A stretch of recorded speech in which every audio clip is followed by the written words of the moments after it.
What's good, y'all? What is good? What is up? How y'all doing? I'm doing good.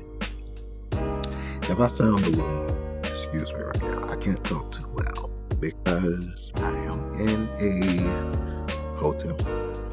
And I don't know. I don't want to get too excited and these folks can hear me through these walls or because hotels they have relatively thin walls and whatnot. So I'm trying not to upset folks. But yeah. So back for another edition. Top five. Top five things in this week. We're gonna cover the top five things I learned from watching Luke Cage season 2 on Netflix. Okay. Number one. Is it me? Or does it seem like nobody reads world news or the blogs? I'm just saying.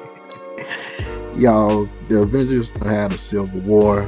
Thanos came, them wrecked Wakanda, almost erased half the population and whatnot. It's nobody reading the world news because nobody seems to have any knowledge of what's going on outside of Harlem. Like it seems like Harlem is its own bubble, its own world, which I applaud. I applaud the creators, the producers for that. But I mean, it's based upon comic books. It's based, Luke Cage was an Avenger at one point in time. Like, I understand keeping it separate, but at the same time, you gotta have some hints of some things going on. You gotta have certain, what I want to say, you gotta have certain little details that allude to something else bigger that's happening outside of Harlem, outside of New York, or something like that. Like, I would have loved for them to include something like that because the villains dealt heavily with technology. So I would have liked them to, somehow be like, okay, their stock prices are crashing and they don't know why, and there's some outside source, some international source, like something like that. I would have loved something like that. That would have alluded to bigger things happening, like the invasion and Thanos coming.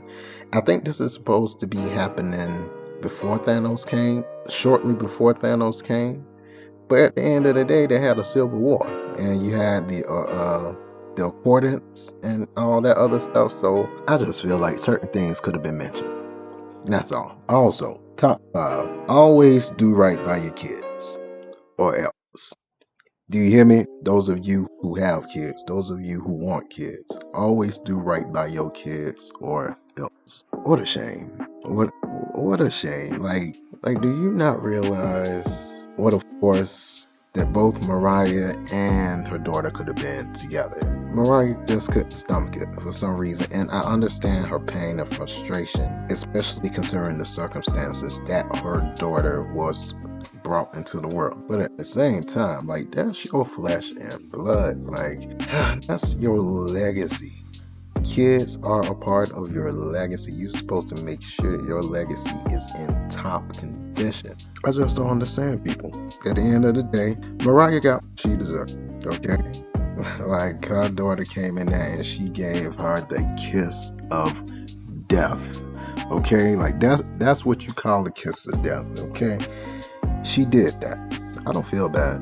I don't feel bad for Mariah, not one bit, because you should have done right by your child. You should have cared more. You should have opened up your heart more. And instead, guess what? You dead to the doggone jail cell because you wanted to have a black heart. Number 3. Marvel, Netflix. It doesn't take 13 episodes to tell a story about a corrupt councilwoman being targeted by a vengeful Jamaican, as both are willing to sacrifice all of a city for their own agendas, while Luke Cage comes to clean up the mess. This didn't need 13 episodes. Certain things were drawn out too long. It went with the theme of the show, but I still feel like they didn't need a doggone musical performance on every episode. They didn't need there was just certain things that just went on for too long. The whole Mariah versus Jamaican thing and whatnot. Oh, the flashbacks. The flashbacks could have been told a little earlier. They could have introduced those things a little earlier, I feel like. That whole thing with Shades and his friend that he killed off, like, I feel like that could have ended a lot earlier, a lot sooner. They didn't need that whole, where is Luke Cage? Luke Cage, what you gonna do something about this? Like, what you gonna do? Like, that whole dialogue with the public and the civilians, you know, and they coming at Luke Cage, like, it didn't need to be a whole scene. It was a little too drawn out. After just watching, what's his name? Danny Rand, the Iron Fist, season 2, after just watching that in 10 episodes, oh yeah, let's stick with 10 episodes, y'all. 10. And if anything, Iron Fist could have used them extra 3. Could have used more details about Colin and how there can be more than one Iron Fist at the same time, and how Colleen's family possibly has some ties to the previous Iron Fist and whatnot. Like, I could have used 3 more episodes around those things itself. If anybody deserved 13 episodes, it was Iron Fist. But I digress. Number 4, Mariah's daughter. I feel like this is the prime opportunity to bring her in. Well, I don't know, because for season 3, it can go several ways, but I would love to see what they do with Tilda, Mariah's daughter. She could be like that low level, because in the comics, Tilda Johnson, she is actually an extraordinary genius, extensively self-taught in genetics, biochemistry, cybernetics, robotics, and physics. And so she's known as Nightshade in the comics, and she wears this battle armor and stuff. She makes these humanoid robots, and she created this chemical serum to transform normal humans into werewolves under her control.